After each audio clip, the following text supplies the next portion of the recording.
evening, good evening. How's everybody? I gotta hop out just.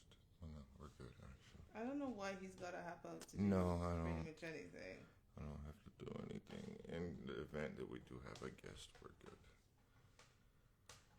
They are How's telling people we are everybody live. tonight? Happy Thursday. Um,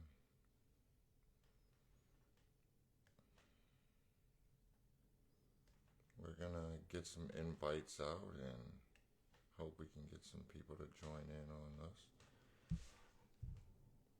But how's everybody doing? We're gonna do Let's Talk About Sex Part 2. And we're gonna start with a little story time. Are we? Yeah, I was gonna share a story because it's kind of interesting. Again, Americans tend to be a little bit Victorian Hello, Sin City with their 718. sexual attitudes, in my opinion. I learned that long ago. Okay, what did you learn exactly? Well, I was overseas playing, and a female, no, I was saying, had joined in on my profile. You've got like 2 followers. Okay, you got jokes. I'm sorry, I got it hacked. It's your fault that I got 2 followers. Exactly, it is my fault. I said join in under my profile. Okay, I will log in on your profile. Okay, love. That's what I'm saying. That's why.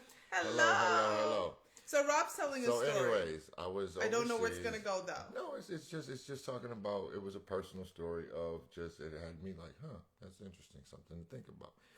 So I got invited to sauna by this female friend that I had met over there.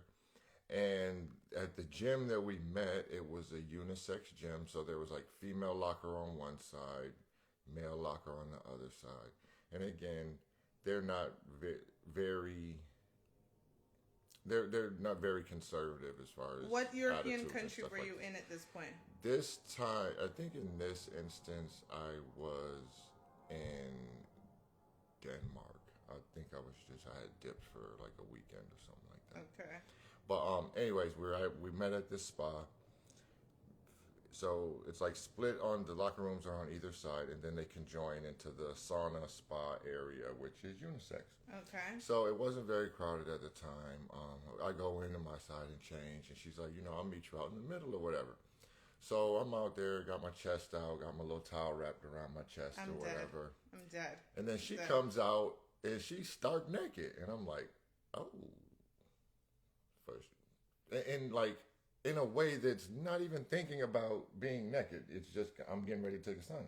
Yeah. So I get up, like, you ready? And I'm like, okay. I hop up, and I still got my towel on, and she looks back at me. She kind of like, what, are you afraid I'm gonna see your dick or something? And I was kind of like, ouch. You know what I mean? She was like, you Americans are so uptight or something along those lines. And it just was like a knife to the heart almost of just like, wow, where do you're getting clowned by the European chick for being a little tidy butt or something like that. I'm dead. So, interesting little personal story to start with. And the reason I did that is, again, I don't think that people talk about sex enough, in my opinion. It's always kind of considered either you're being raunchy or you're being over the top, instead of like being legitimately talking about something that, let's be honest, is a big part of life and relationships. A lot of stuff that goes on in the world goes on because of sexual motivations. Like, ain't no way to skirt around that. This is facts. So again, and the way that the show was going, we got a little bit more lively as the show was going on, and we just felt like it was a great place to just kind of pick up from the previous week and go from there. I'm good. You can You're keep good? talking. I'm kind of running out of steam a little bit. So let's see. And not running out of steam, but just running out of a monologue. I didn't come with any jokes this Thursday, folks. Unfortunately, maybe I'll start doing that. Trying to have a little jokey joke. I'm rather funny, but I'm not. And I've never really tried writing jokes. That would be interesting. Something to try to do. Anyhow, let's talk about sex. Yeah, let's talk about Part sex. 2. And we wanted to talk about sex in the context of if we're going to keep relationships together, sex are a big part of it. Because when you think about divorce, there are two things that I think people generally cite that are part of the divorce: sex and finances, right? Pretty much one of the two. And so, or both. Yeah, one of the two or both. So we thought, you know what, we really need to be talking about sex and relationships and what that's like. What is sex in the relationship? What kind of sex? And then we're also going to actually have a series on finance, because if you guys don't know, again, Rob actually has 2 degrees in finance, one in economics, and the other one, he's got an MBA with a focus on international finance, and he works in finance. So we figured we'd also be talking about finance in relationships and what that looks like, and just finance for the community. You know, the more we talk, the better our communities get. We believe if you've got better Black relationships, you're building better communities. Because how I grew up in Jamaica, it really takes a community. It takes a community to raise a child, and it takes a community to build better families. And so they go hand in hand. And so these conversations need to happen. And as much as Rob just told a story about how kind of uptight Americans are, North Americans are, whatever, are about sex, Europeans are not. And Rob, thank God, is more open about it just because he spent 7 years playing basketball in European countries and being exposed to something different. And we want our community to really say, we want to stay together. We want good relationships.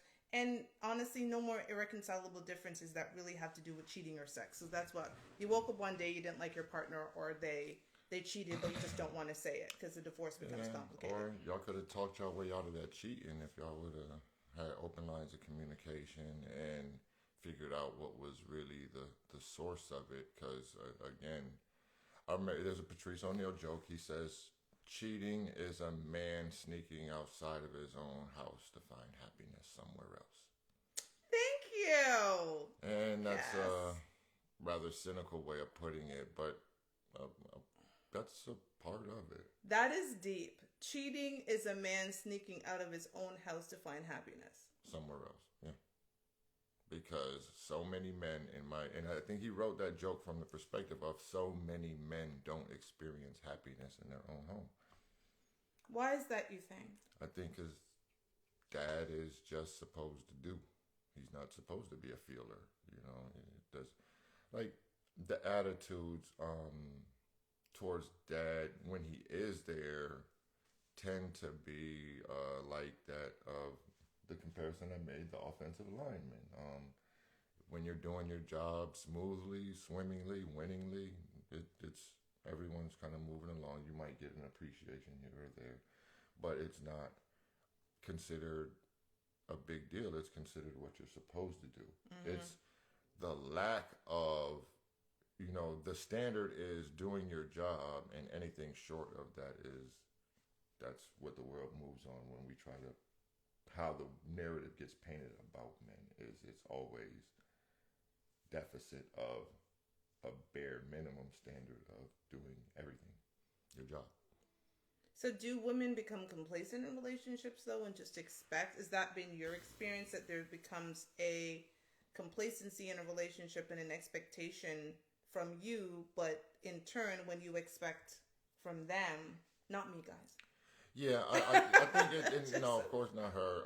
And in a lot of ways, I think that each relationship is kind of different. I think that not only women, but men can be complacent in relationships too, with fitness, sexuality, aggressiveness, expectations, all of the above. Like, that's great stuff to get into as we get further along in the show. But I think on average, a lot of men will claim to experience, you know, a drop off in the friskiness and the veracity and the frequency of their sexual encounters as the relationship gets further along. That seems like it's almost, it should be the opposite, you know. Does that have to do with his desires or what's going on with her? I think both. I think that when you get into that, I think the one way of looking at it is there's kind of two scenarios. Okay, I'm ready. You guys got together and you weren't having a lot of sex, and that just kind of continued. Then is that really a problem? No, because you weren't doing anyways. You were Right. together for other reasons. Clearly, sex. So wasn't a we're big deal. talking about the scenario where you guys were having a lot of sex, you guys were getting your freak on, and it diminished, it dried up. The frequency, the intensity, the everything, or bits and pieces of it. It could be all these different ones, but that's, I think, where we're going to kind of single in on is when you were getting it in a lot and now you're not. Things seem to have gotten in the way, and how do you address that? And I think that scenario is the scenario that only happens as a result of a lack of communication. Hey, Shammy, how you doing? So I'll get to one of the poll questions then, since you're talking about that. So one of our poll questions, and thank you to everybody who participates in our poll every week. So the question was, if you had to choose what's more important, what would you choose? So it was mental attraction or sexual attraction. So again, if you had to choose what's more important, mental attraction or sexual attraction, what would you say? I would say intellectual, because that's more endearing. I would say the same. And 79% of people agreed with that, and 21% said sexual attraction. So I guess my thing is, go ahead. No, and of course that's not a and or. We just said if you had to or. choose, right? And I think people chose mental. Both are important, of course. They're very important, but again, does the mental drive the sexual? Absolutely. That's why communication is so important. Here's the converse to that. Can you have great sex without talking? No. Thank you. And I would agree. I don't think so. And again, I played basketball. An analogy I would use there is, if you've been downright close to the game, great teams, it sounds like a freaking locker room or something like that. Hey, there's constant chatter amongst the guys on the floor. Not so good teams are a bit more quiet. It's impossible to have a championship caliber team without constant communication, without constantly pointing out, making sure you're seeing what I'm seeing, we're seeing the same things in real time, moving it along like that. So you said it exactly. You can't have great sex without communication. So that right there, even though it seems not a big deal, that's the part that's everything, and I don't think it gets enough credit. That's why we said, let's talk about sex, not to be like, frat boys or nothing like that, but like for real, why? That's an argument. That's a conversation. Why isn't sex talked about more freely? So I'm going to pause on that one and just read some stuff. Mm-hmm. So Cass is saying mental absolutely drives the sexual for women, at least for me. It does for me as well, Cass. And Duke is saying sexual deduction theme song is queued up. Yes, absolutely. No, and mental absolutely drives the sexual for men as well. There's a component of a woman, no matter how physically, how good her pictures might look, if her personality, if her energy, if her voice isn't right, her sexuality plummets. It's absolutely important for men just as much. Well, you said something that was important, and it was the word team. And there are a lot of couples who don't operate as a team, as a unit, as a cohesive unit. I agree. And I would say, for me, being a cohesive unit is important in every aspect of the relationship, especially sexually. Because like you said, there's constant chatter. A championship team is constant chatter. There's constant back and forth. There's constant, and again, a good team, volleying back. You played basketball, I ran track, right? The 4x1 was my thing. And you knew how important every leg of that race was, because if you could not exchange the baton in the amount of time that you need to have to, your whole season could be over on the first leg. Mm-hmm. Right? And you knew you had to communicate. The same thing. You had to be a team. It was 4 individuals racing as one team. Mm-hmm. And it was so important. And again, when you didn't talk, when you weren't practicing, when you weren't saying stick, if you didn't have something to say, your partner on the next leg of the race did not know you were behind them. Like, we used to practice and was like, do not look behind you. I will say X. Like we would almost count to the point, and we would mark lines that we're supposed to start running at, and the words that would be said, and they know to take their hand out and put it and go, right? It was constant communication because you were as a team. And so should couples be, I mean, it's not even a question. I'm going to say couples should be looking at themselves as a team because that's how we've operated.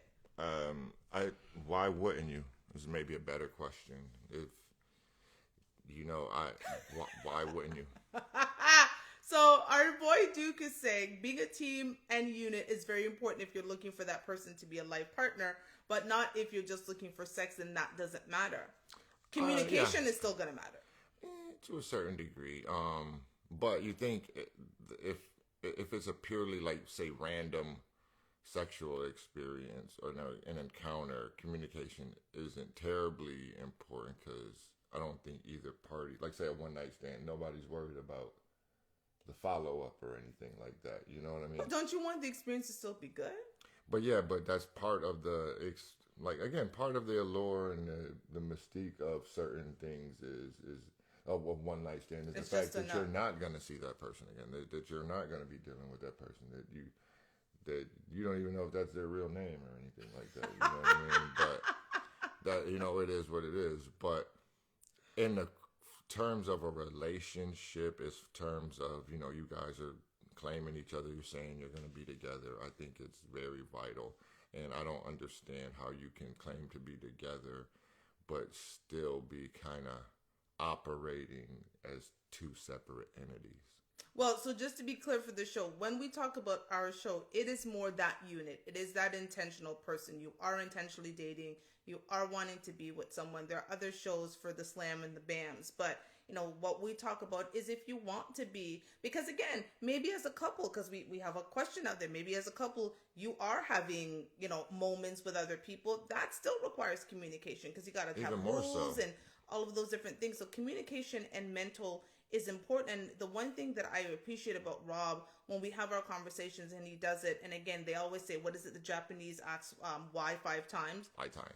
Yeah. So it's a constant why, right? There's always, we don't take anything at face value in our relationship. It could be the simplest of a conversation, but we're going down the road of why and why and why and why until we've exhausted all of our whys to get to the point, is this going to work for us? Because when we start traveling down these different roads and these different paths and these what ifs and these whys, we start going, is this good for us?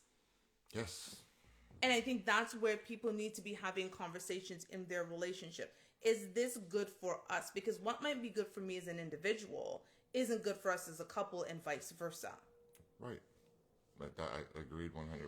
And I think that you don't know that unless you start talking about it. While that might be something you've dreamed about and you want to experience, if that's something that's a big obstacle for your partner, is that really a viable option for you to go? And then there's always the component of, I think the more experienced and adventurous your life has been, the more you probably understand that fantasy is always better than reality, like always. So anything you have in your head, like, oh my God, if this were to happen, that thing actually happening, it's not going to be anywhere near as close as great as you thought it was going to be in your head. That's totally been my experience. So, well, it gets to one of our poll questions. Have you talked to your significant other about your sexual fantasies? Ooh, so the options were hell yeah and it's a no. Okay, yeah. So 57% said hell yeah, and 43% said it's a no. That's a coin flip. There's a lot of folks out there saying it's a no, dog. I don't talk to my partner about my fantasies. I bet a great follow-up question would be, do you talk to anyone about your sexual fantasies? Because again, in my experience in this nation, the US of A, we are much more, we're very, very Victorian when it comes to sexual attitudes, even though we've got a $10+ billion porn industry in this country. No one admits to watching porn. So people are consuming it, they're just not talking about it. Here is the thing that I would ask people then. If the person you lay down with at night is supposed to be the most important, or at least one of the most important people in your life, why would you not be talking about your sexual fantasies? Again, insecurity and acceptance and judgment. Those things that really screw up relationships when communication is not being had or there's poor communication. So you feel like what you're saying is not what the other person is hearing and vice versa. Here's my question then: why would I be with someone who I feel judged by? Good question, but I think there's a lot of things that motivate relationships sometimes that aren't always healthy, hence toxic relationships, hence abusive relationships, hence negative energy relationships, that sometimes the motivation for relationships is winning, is getting what you want from the other person and making that other person give it to you. And I think anyone can be caught up in that. You know, a good way to get someone to give you something is during sex. After good sex. During good sex. I can have a lot of people agree to a lot of things while I'm having sex with them. That's usually a good time to, most people are pretty in a good mood. During sex. So I guess that's my dilemma when I hear people say that they're not talking to their significant other, their husband, their wife, their whomever, about what they want from sex, because why would I shouldn't have insecurities about my desires with a person that I plan to spend my life with. It would be, I don't know, for me it almost feels oppressive in a way to lay with you every night but not be able to talk to you about the things that are important, because again, part of our relationship, a big part of it is sex. Like, it's not the most important thing, but it's damn well important. So this idea that I'm laying beside you and I'm one of the people who says, no, I can't talk to you about my sexual fantasies, I'm concerned about that. Hello, Nene. Good evening. Peace and blessings to you. For sure. No, I think as sound as that logic is, there's a lot of people that are not quite there in their relationship space. And I would ask people, why are you not there in your relationship? If you are not discussing sex and your needs and your wants and your desires, because a fantasy is just a desire. Generally, fantasies are desires. It's something that you desire to do that you may or may not have tried. It's a want, right? It's a desire. And the idea that you're not talking about your desires, we grow during relationship. Well, naturally, first as a question, what if your spouse wants you to do things that are not comfortable to you? Great topic. Real talk. First off, I think that the best way to address that is to take whatever it is that is being desired and take a step away from that particular action and say, what is it about your spouse that has them desiring that? Why? The why. And what is it about the situation that has you uncomfortable? And once you start having that conversation a bit more, it'll start making more sense why both of you feel the way that you do. And what will most likely happen is one of you will gravitate towards the other. Either it'll be, okay, I see why you don't want to do that. Mm-hmm. That makes sense. I don't want that from you as much. Or it's, okay, now that I've hearing your side of it, why you want that, I'm a little more comfortable in maybe trying that with you. So basically his response nothing beats a fail is, but a try. Fuck your feelings in that moment and take yourself out of it. What if it's porn? What if it's porn? What kind what of, do you mean? Like watch? What do you mean? Watch porn, redo some of the scenes from porn? I'd be interested, because I think the thing about it as women, I'm going to talk to the women. Mm-hmm. Sometimes we don't give our men space to have even the conversation, because sometimes they're saying that they want to do something and it isn't necessarily just, I just want to talk about it. I just want to know I'm in a place where I can bring this up, because like Rob said earlier, fantasy and reality generally do not match, right? Listen, on those porn sets, we have There's no nothing idea. real going on Nothing about real is that. really going on with porn. I think most people know that. You know, to That's- do some of these scenes, they've taken drugs, injections, all of these different Preparation, things. There's all hours kind of of preparation. preparations There's and all these stuff things. like- So again, that is fantasy, right? I think most people, but it is a segue. When people start talking about porn, it's a segue to talk about their own fantasy. And it isn't necessarily Rob saying to me, I want you to do what I just saw it, but it's an opportunity to talk about it because, again, I might not be open to X, but I might be open to whatever. And so having the conversation gets us to the point of what are we both comfortable with doing to make the other happy, because sometimes, ladies, we should just do things because it makes our partner happy. And I know that's not what the world tells us these days, right? We should just do something because it makes the other person happy. Duke Nation. Sometimes men are with women who are really cool and they are comfortable with everything, but there are certain things that the woman and even the man doesn't do during sex that you may miss. Absolutely. Here's my spin on it, though. Absolutely, but here's my spin on it. Again, take a step back from the particular action or activity or desire or what it is and get into the whys a little bit. And then you start to get more clarity around the request. And like I said, things will usually move from that position. But with that being said, I also think, kind of in agreement with you, that in the sex department, those should be desirable fixes, in my opinion. You know what I'm saying?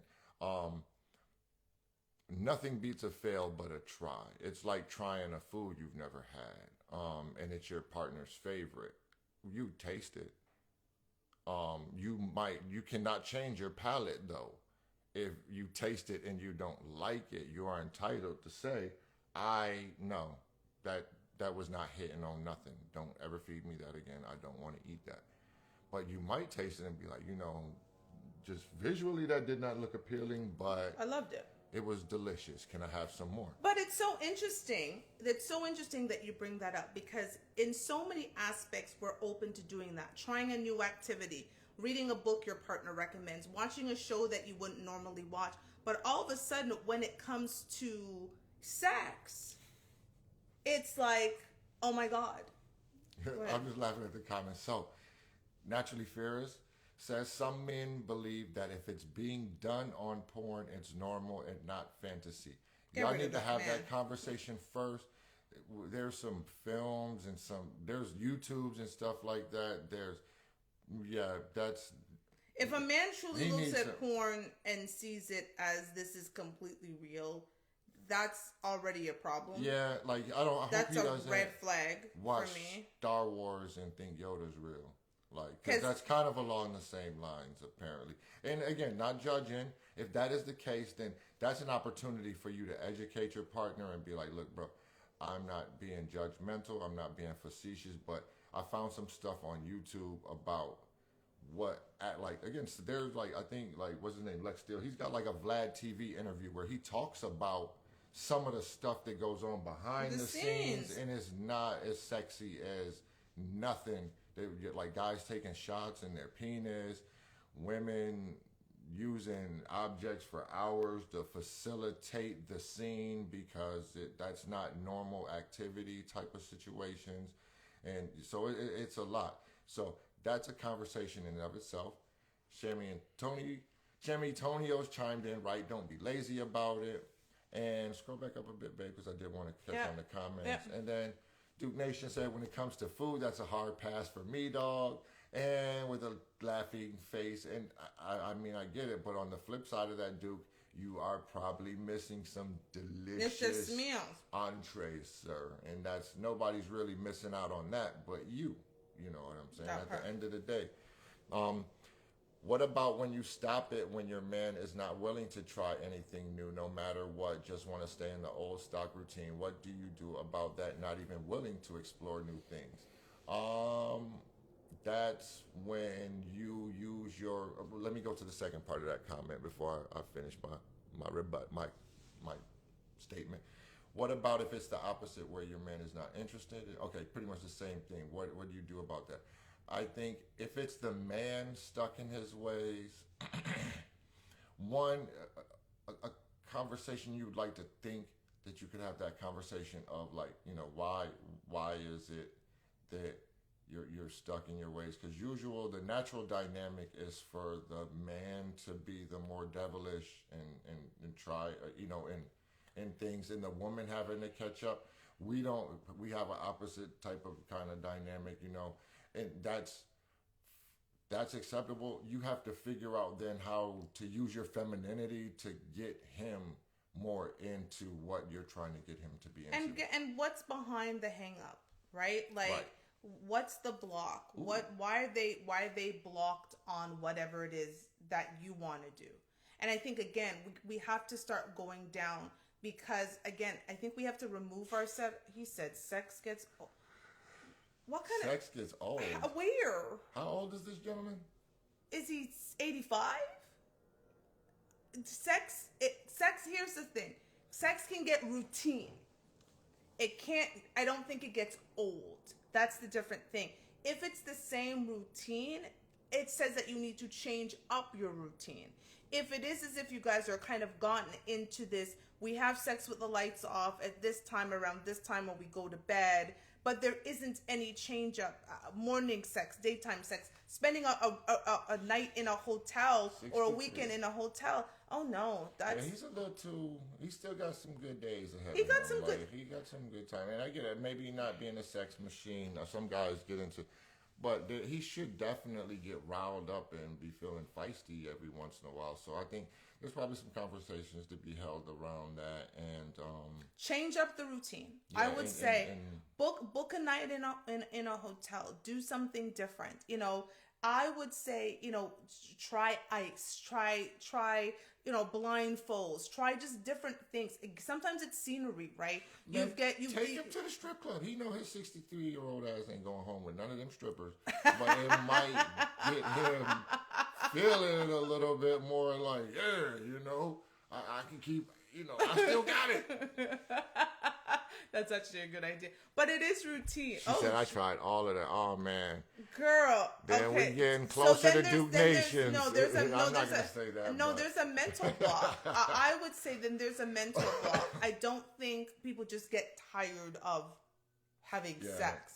I think there might be a mental block. And what's going on with him at work? I mean, 63, so he might still be working. Are there stuff going on with the family and the kids? Like, there are all of these different... poor thing, right? And then she said, I am done. And what I was going to say, yes, you have the right to feel that way. He can't be like, it's old, I'm too tired, and I'm going to... He owes you an explanation, basically. Here is the thing. He has to justify why he is leaving you. And this is something we talked about, Nini, and hopefully I'm getting your name right. Does it feel like rejection to you? Do you feel as if you're being rejected? I'd love to hear that. That's because I think that might be why you're done, because if you've tried all of that, there we go. Yeah. It feels like rejection. We talked about that last week, like when you're expressing a desire and a want and a need for this person to show up for you in a certain kind of way, sexually, even or otherwise. It could just be, showing up to your book club on Husband's Day. You know what I mean? Where all the other wives are bringing their fella, and yours is the only one that's like, nah, I can't do it. As we said, I fuck with you, but not that much. And essentially, it has to be pointed out that that's what he's doing to you, and he owes you an explanation of what's going on. So that was going to be my question. Does he know that that's how it's making you feel? Because I think that's the important part. Feeling rejected and letting him know that that's how it's making you feel are two different things. If he knows and he's still not doing anything about it, then you have to go to the next step. And we do not advocate getting out of relationships if they're good and there's one part of it that's bad. Because maybe your relationship as a whole is really good, but this is where couples, and he doesn't care. Yes, and he don't care. Have you tried couples therapy, sex therapy? They have actual sex couples therapists. This is sounding more like a difficult situation. I'm sorry for what you're going through, Nene Benice. And I would try sex and maybe therapy. and ultimately, I think that's where sometimes a woman in your situation, I would be comfortable giving her the advice of, you can almost directly ask him, do you still like getting the bate, because you're on the verge of losing it? You know what I mean? Straight up and down, like. Here is because again, this is me. Facts, man. This is me going down the psychology route. It might be something with him, and he needs to, like I said, he needs to reconcile that. He needs to confront that, and who better to help him deal with that than your partner, yo? Yeah. You can't do again. Nene, is it okay for him to say, I fuck with you, but not that much? That was a big part of the show yesterday. And when you find yourself in those positions, I think most people, when confronted, that's really what it is. They have to look at it like, no, that's not a cool thing to be saying to someone that you're saying you want to build a life with. Yeah, it's difficult when you're in a relationship and the person you love the most is making you feel rejected. It's very tough. But this is where almost the fuck your feelings part comes in, because if you remove yourself from it, is it really something to do with him and it's nothing to do with you? And he's not in a space to deal with the fact that at his age, the virility that he once had may not be there, and his pride may not make him want to go down the path where he could use an enhancement, Viagra, or all the other things that might bring it back. So, there's so much, I think, mental block that goes on with sex. And as we get older and, children and all of these different things and our bodies start to change, sometimes we're not reconciling that. And because we're not reconciling that, our partners, unfortunately, are affected by the fact that I don't feel sexy, I don't feel X. But instead of having that conversation, we actually do things that make our partners feel rejected. Yeah, and then it's a more common dynamic is the female feeling a certain way and the man trying to respond to this. Right now, what we're addressing is a female feeling in that space and how she should respond or try to deal with it. Because let's be honest, guys, the quickest way to lose your bitch is not take care of her. That part. And sex is a way you show love. Man, right? Sorry if that came off a little bit harsh. And she says we've had the conversation. Like, again, I don't. Girl. This guy, he needs. He might need some time to figure it out, because he needs therapy by himself. He needs to be able to talk to someone who can walk him through what's happening. Because again, I just think sometimes there's things going on with him, and I can imagine as you get older, because I'm gonna have to deal with that when you get older. You may not be wanting to grab it and slap it and all of that stuff. And again, it might be with you. When we had our moment where we were having a moment, it had nothing to do with me, and it was all about you. Let me ask you this, Nene. If his employer, like just say we're in an alternate weird universe, and his employer found out that he was not doing what you wanted and said, look here, Thomas, you need to start doing that or you about to lose your job. Do you think he'd start doing it then? Because I'd be willing to bet he'd be like, I'm not about to lose my job over it. So if he'd be unwilling to lose his job over it, why would he be willing to lose you over it? Well, it goes back to what we have said, is that people need to understand that being in a relationship, especially when you're in a husband and wife situation, marriage isn't the destination. It's the starting point, because it's a job. You have to show up every day. You have to clock in and you clock out. And there's duties and responsibilities that come with a job.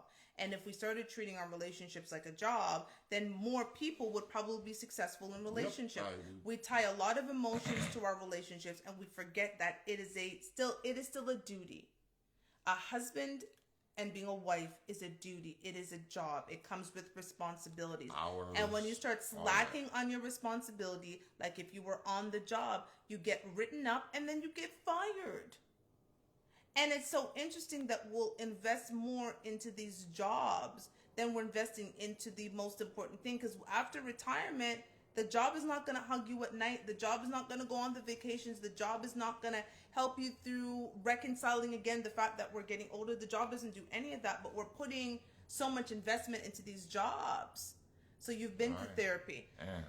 And it's like, yo, again, back in sports, it's like, yo, say you have a phenomenally talented player, but for whatever reason, he just can't get it right.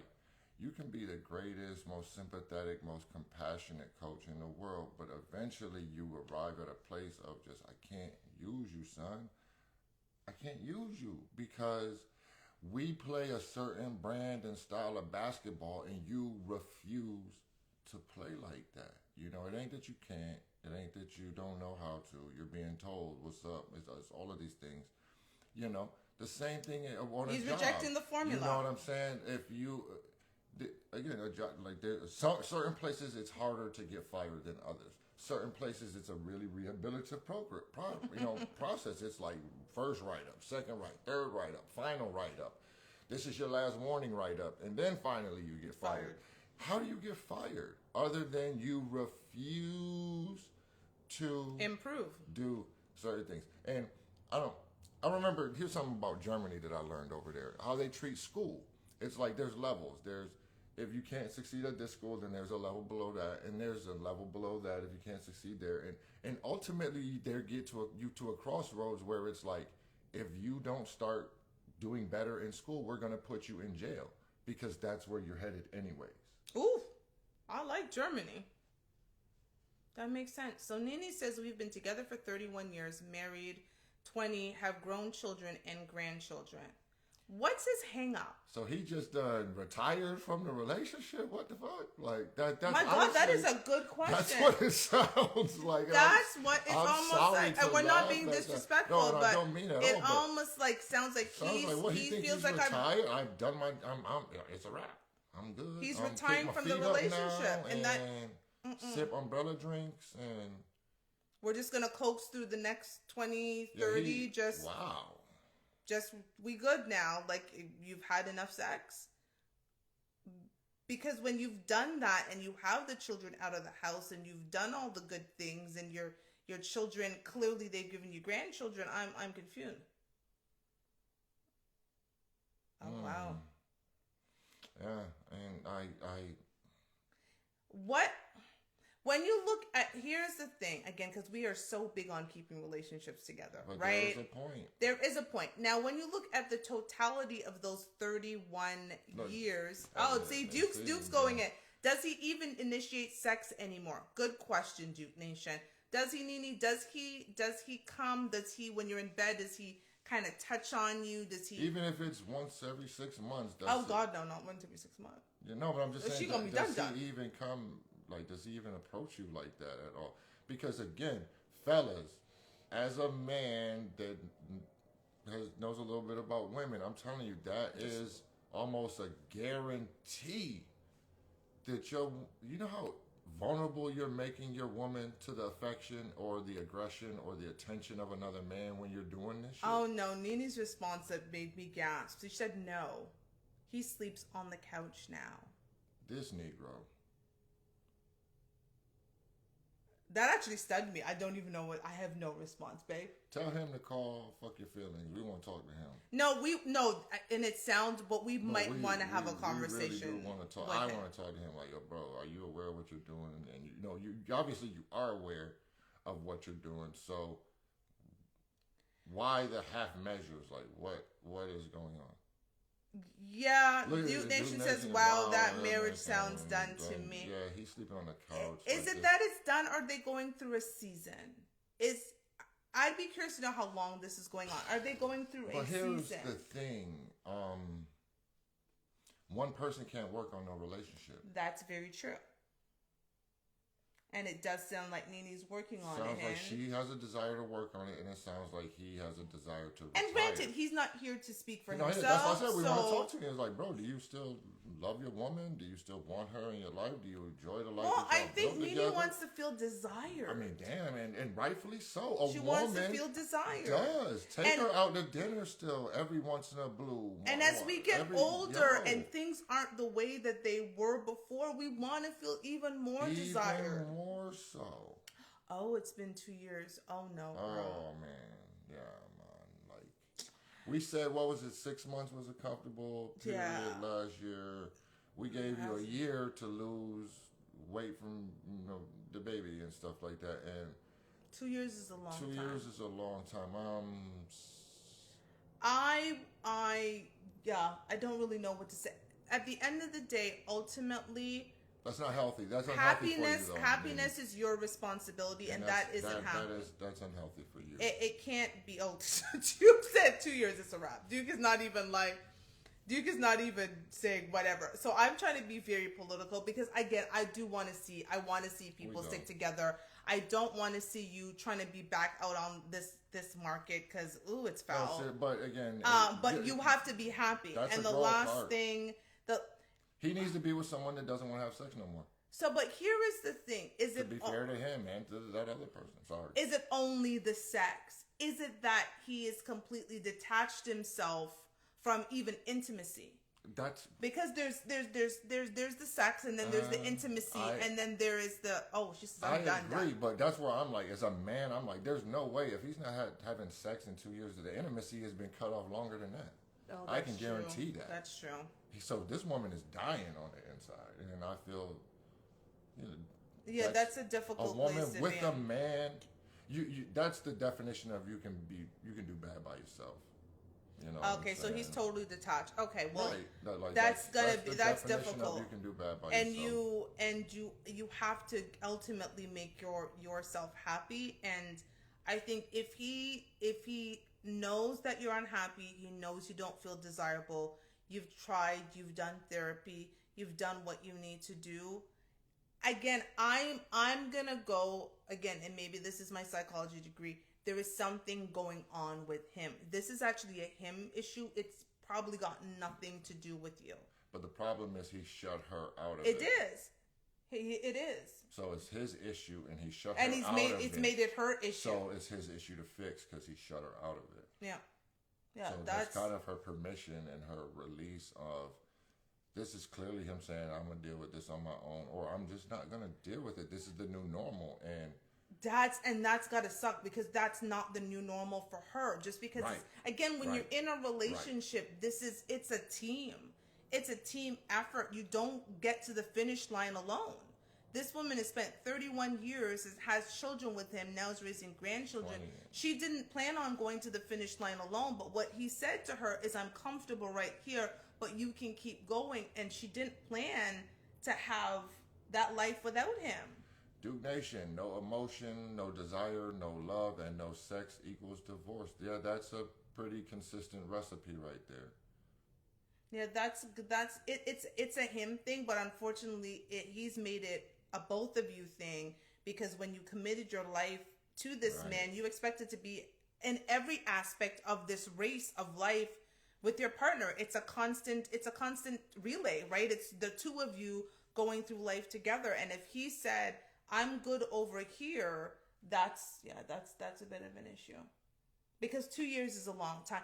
I can get going through stuff. I think we've gone through our moments. We've gone through moments of where we're both going through a situation, but I don't think we've even done it. We're a week or two. It's like, we need to have this discussion, because the impact on the other person, we don't want that part, right? And go ahead. Babe. No, and again, as a male, to say 2 years, I'm saying with certainty that the intimacy has been lacking and missing even longer than that, because that's how 2 years go by. And you go, oh my God, I haven't had sex.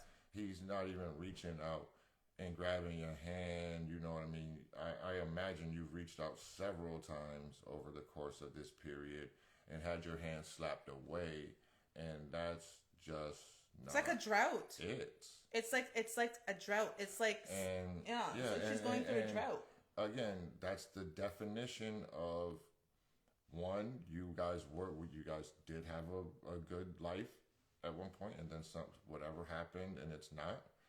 He's not communicating with you about this. He's kind of shut you out of it. He's on the couch. He's dealing with it on his own.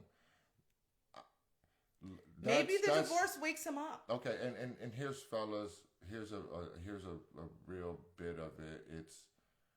It's an unnatural dynamic for a man to expect for a woman to fight for him. So, I'm sorry. This is so Jamaican. So, Nini says you're right. It's a him thing, but it's made it an us thing. I actually agree. Yeah. So Duke said 2 years without sex would never work for me. The bun and cheese would reach you in the first year, sir. So bun and cheese, just so people know, it's cheating. So Duke would have been like, I'm good. Nini says, and it's really hard for me right now because my mother passed away. Oh my God, last Sunday. I thank God I have my children, my family, because he's no support at all. So he has to go. He has until Monday. Oh wow. Ouch.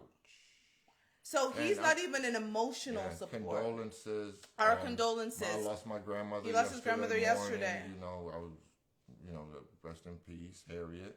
But yeah, like I said, the intimacy is not there. The support. There's no emotional there. Support. Because I think that's the thing, because even with Rob's grandma passing yesterday, I had plans to do some work stuff and I canceled them, and I literally sat here on the couch beside him and he was playing a game, and I wanted him to know that I was in reach, like, just if he needed me, I was right there. And he played this game for hours and it was his release, but I was literally sitting here right on the couch, and I canceled my day because cool. I was like, it was important for him to know that I was right there. We didn't even talk about it, but babe, I'm here. And I think that would have been what you wanted and needed. And the fact that he can't even show, because this was his mother-in-law, and for the past 3 decades. Like, let's be honest, this man is not showing this woman that she's important to him at all. That's important. That's why she's feeling the way that she's feeling. That's why the events have gone as long as they have and led up to where they have. This is a textbook recipe of how to break a woman's heart.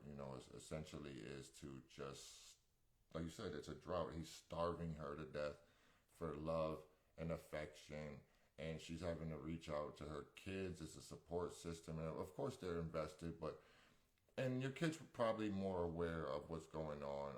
I would even say, Nene, lean on them a bit, and it's tough, but that's the nature of it, because I'm sure that they're not unfamiliar with how you actually feel. They've probably been waiting for you to bring it to them. Like, yeah, we know what Dad's up to. We know how Dad's making you feel. Yeah, and I'm sure they want better for you. And because as kids, we do. I mean, I think all kids want better for their parents, mother or father. We want, and again, on the flip side, like, again, my statement that there's 2 things kids want to say about their parents. They want to say, my daddy make money and my mama pretty. And the higher the degree of those 2 statements, the more empowered a child feels by their parents. And it's she said they do, and it sounds like you've been doing a good job of trying to keep it together. Trying to keep you're doing the feminine things. You're doing the things. You're showing him that you're there for him, but you can only do so much. You cannot have one person in a 2-person relationship. Yeah. So you're trying to have a marriage, and he's trying to clearly be single because he's operating in a single space. And again, 31 years, and your mother-in-law died, and there's he's checked out, and so you've got to do what's best for you. Like, and again, I'm not saying divorce, but I'm saying you have to do what's best and what's right for you, so that because fundamentally our happiness is at our own hands. And Rob can't make me happy. What's going on with him cannot be your concern at all at this point.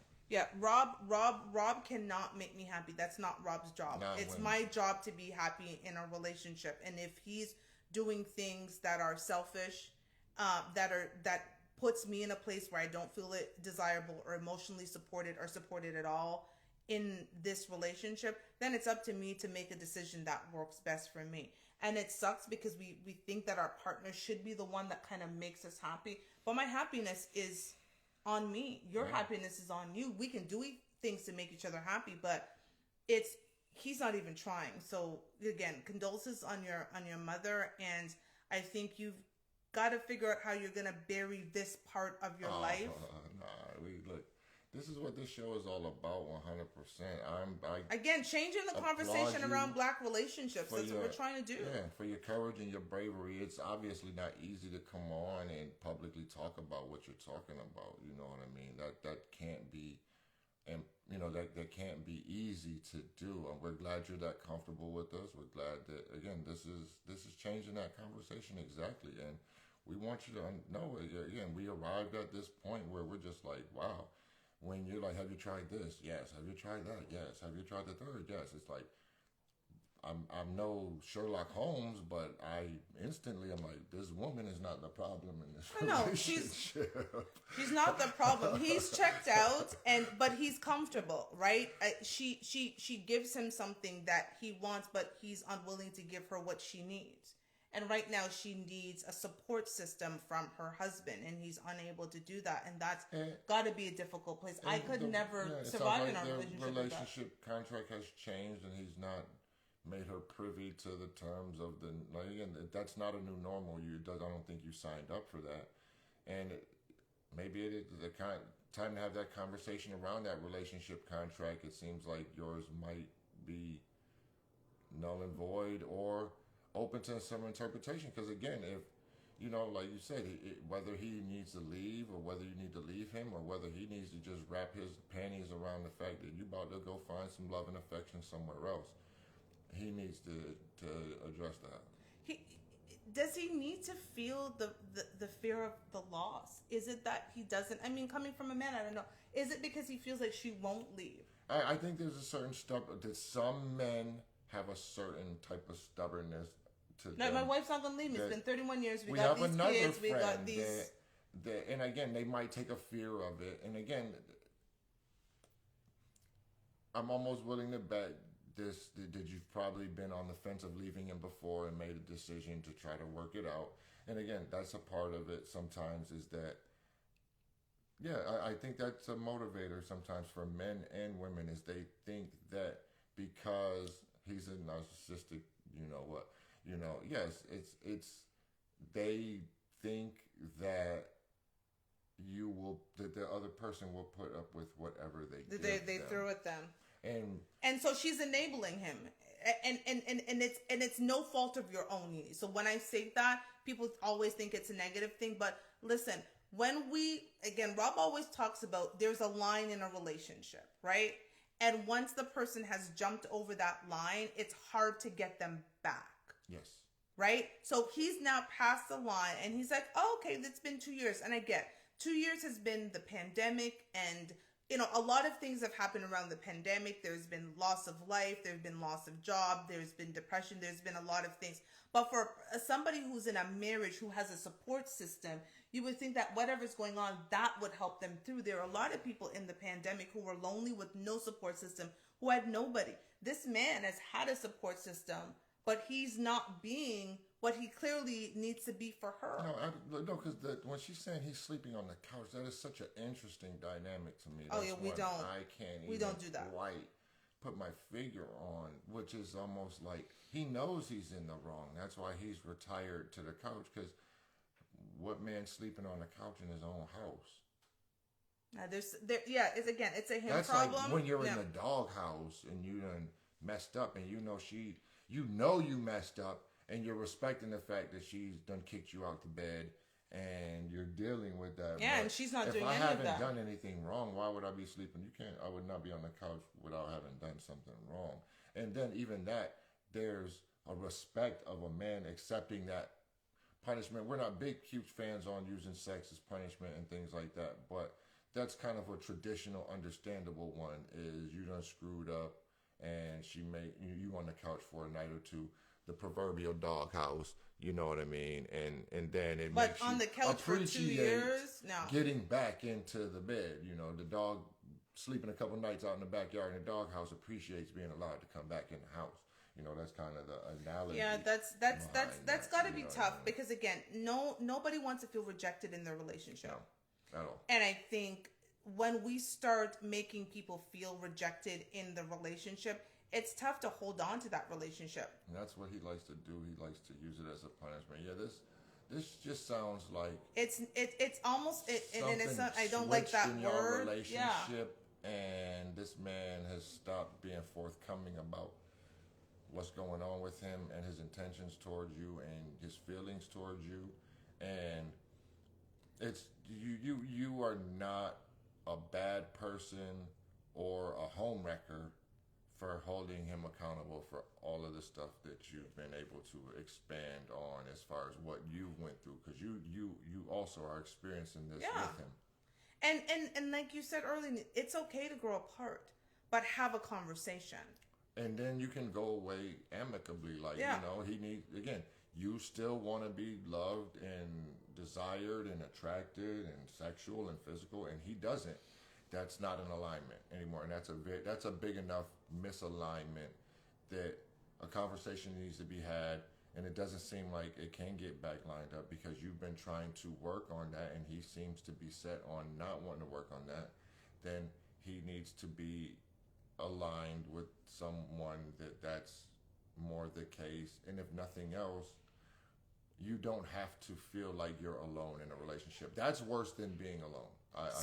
You know what's so funny, and I mean this in no disrespectful way, but we're talking about sex.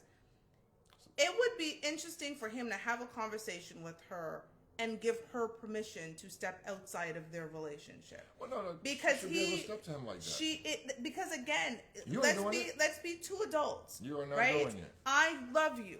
We are together. You are happy. You are complacent in this relationship. But guess what? That desire, that feeling, whatever's going on, it isn't there. I should be, again, you're not trying to leave me. Because if he wanted to leave, he wouldn't spend 2 years on a couch. Right. He would get his stuff and he would go. That's what I'm so saying. there's something keeping him in the relationship. And so if she has a certain desire, then he should release her and be like, listen, I love you enough to be like, you can go outside this relationship and get what you want, but I'm content in it. Yeah. It's unfair to keep her a hostage. Because it's like, I'm not giving you it.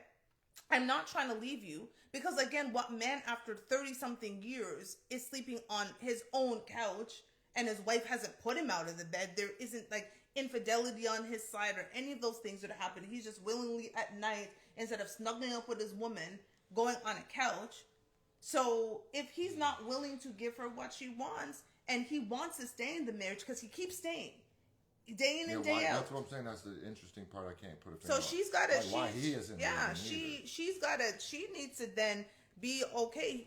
Yo, you want to keep doing this? Fine. Then maybe he can't afford to be it on his own. She told. So Nene says, I told him I'm not going to be alone. I'm a woman and I have needs, and he has to go. And he won't. Here's the thing. But this isn't clearly the first time she's told he's not leaving. So I don't understand the psychology of men. So men, I can't wrap my finger around this guy. Like, it's other than, it just seems it's something. Yeah, it seems like it's intentional. It seems like the lack of communication is intentional on his part. Do you think so? Yeah, that's the only thing. Do you think he's trying to punish her in some way? No, I think he's not being really forthcoming about his feelings about the relationship, her, everything. He's just not being 100 about it. He isn't. Do you think he's just grown apart from her as well? I can't say none of that. But I know he's not being honest with her about it. So Shammy's got a great question. Do you think men are more vocal about their feelings since the quarantine and such? I think everyone's life changed during the pandemic, and part of that is you were forced to spend more time with people and with yourself than you were accustomed to. Yeah. And because of that, some people did some figuring things out, and some people traumatize themselves even further. So I think what was interesting about the quarantine is that suicide actually went up for men. So the suicide rate of men, specifically black men, actually went up during the quarantine. Divorce rates for some people actually went up. Couples who were not accustomed to spending even a lot of time together, because if you think about it, you're super busy.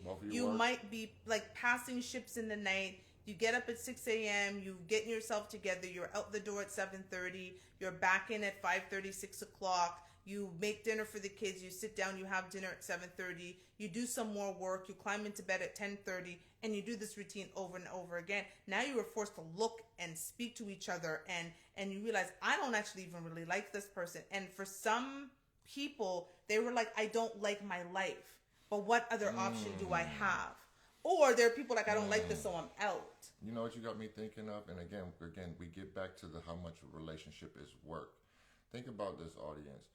If you bought a house, you spend as much money as you spend on a house, your dream house. You would clean, manicure, landscape. You do all of that. Imagine, though, a person buying a house and then not doing anything. Imagine 5 years down the road what that home looks like. That's going to look like crap. It's a dump. And the neighbors are going to be pissed because it looks horrible. Right. And the neighborhood's gone down. A relationship. That's what happens to a relationship over time when you don't work on it. It becomes a dump. It erodes.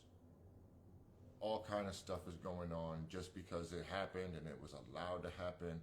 Things are not intentionally happening, and the communication is not occurring. Like we have relationship check-ins, temperature checks, things like that. Yo, are we really good? Just to not assume that. I feel like we're good, but I'm asking you, are we good? We do. We actually do. It's a temperature check. What's going on in the relationship?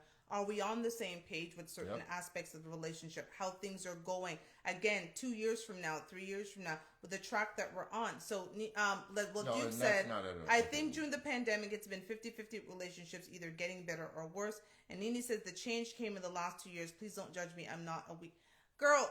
That's not you. It's not. No, I know. It's not a you. It's not a you thing. It's a him thing. And here's the thing. We all understand. I spent many years in a relationship that I knew was not a good relationship for me, in the hopes that it would turn around, turn a corner. It happens to the best of us. We would never think you of being weak for that. And here's the thing. The other part about it is the more time you spend in a relationship, if that relationship sours, the harder it is to get out of it, because you have more invested in it. You know what I'm saying? Yeah, you can't spend another 2 years doing this, because then it's a total of 4 years. And you think about the emotional toll it takes on you. As much as our show is called Fuck Your Feelings, I always tell people the show is called Fuck Your Feelings, not because we don't have feelings. It's because we don't allow our feelings to invalidate the feelings of the other person. What he's doing is allowing whatever he's feeling to invalidate your feelings. Right. You have genuine feelings about this fact that he's made you undesirable. He's cut off all emotions. And basically he's saying, in the worst way, fuck your feelings. I don't care how you feel. I'm going to be wrapped up in my feelings because, like you said, he's a narcissist. That's not cool to us. I don't allow my feelings to invalidate Robert's feelings. Robert doesn't allow his feelings to invalidate mine. That's the point of fuck your feelings. Fuck your feelings. And he needs a fuck your feelings moment where you need to get out your feelings and understand you've pushed me to this point, and it is what it is. If nothing else, because that says more about you, Nene, and your character of letting him know what it is. Like, this is where we at now, boss. Temperature check. I'm ice cold, just like you've been treating me for the last 2 years. Shit needs to get figured out now.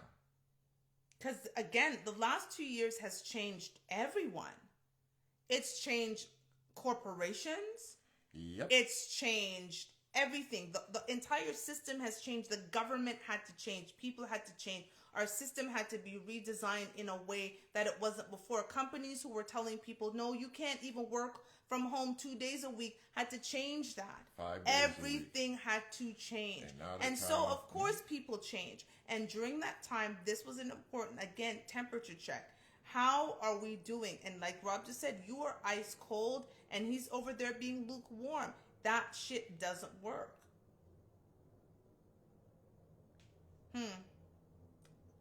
Girl, you can't, because again, you're at the point of having to maintain yourself now, because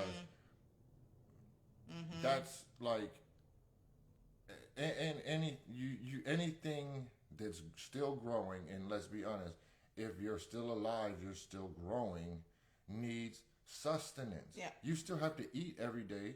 Yeah. You still have to drink water every day. Relationships and affection are the same way. You have to keep doing it. That. And if you are going to be, because again, here's the other part of that is while he's occupying the role of the man in your life, no other man is even having the option.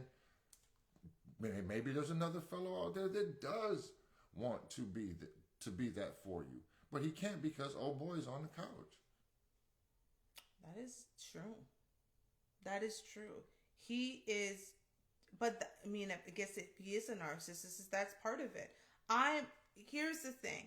My ex-husband, one of his big sayings for me when it was time for us to get divorced and he didn't want to sign the papers, you know what he said to me? I'm not going to divorce you so you can go and marry someone else. That was his thing.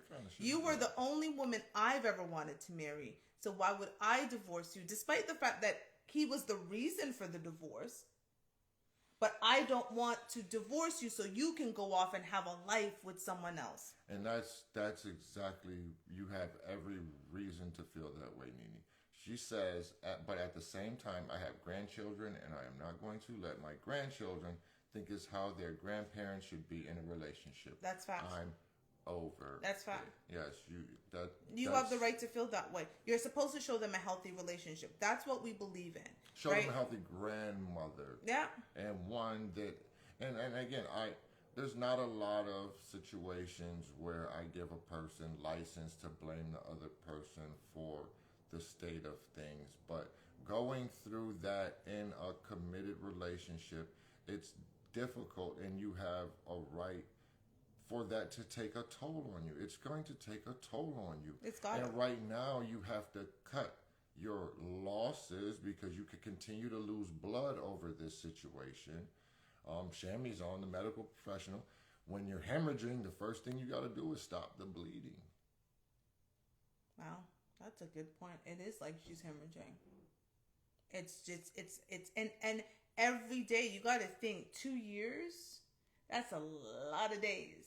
It's a lot of wants. It's a lot of 24 hours. There's a lot of acts that have went unanswered. That's a lot. And just, again, as a guy, I know you put your woman in that space, you cannot be surprised that she's not your woman. Well, the question that you asked last week was interesting when we were talking about, staying in a sexless marriage. And the question you asked was so fundamental. Are we working on it? And he's not. He's not working on it. That's the thing. It's like, again, you can if you're working on it. And she's given him triple the time to work on it with her. And he's just not. And wouldn't it be a bitch if you say I'm out or you need to leave or whatever it is, and then he's like, okay, now I want to work on it. Or tries to grab your butt then. No, sometimes you do get to a point where it's too little too late. Yeah, does he have a fear of loss? Does he, again, she's been with him since she was 25. She said, I've been with my husband since I was 25. Yo, this has got to be excruciating for you. I understand. It's not easy to walk away. You don't even know nothing about You don't know man, anybody really, else but your husband. And to know that you've been with him and your intention was to finish out life with him, and he's basically said to you, you know what, I'm done playing with you now. Well, no, I'm done playing with you now. I'm just going to put you to the side. No, and to me, the fucked up part about it is that he doesn't even feel that she deserves an explanation. Yeah, that's tough. Because as a woman, I want an explanation for everything. If you're not feeling me, I'd rather know. And it actually goes back to one of our poll questions, which for me was important because I believe honesty is the best policy. And the question that we asked is, can you be too honest in a relationship? And it was 50-50.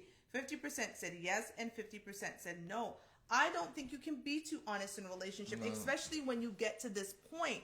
I would rather you tell me what it is and let me reconcile that for me. But to withhold that information and make me feel as if it's about me, because I can only imagine right now she's thinking it's about her. We've already understood it's not about her. There's nothing else for her. There's nothing is. But again, she's sitting there thinking, what have I done? What can I do? I'm going to try this. I'm going to try that.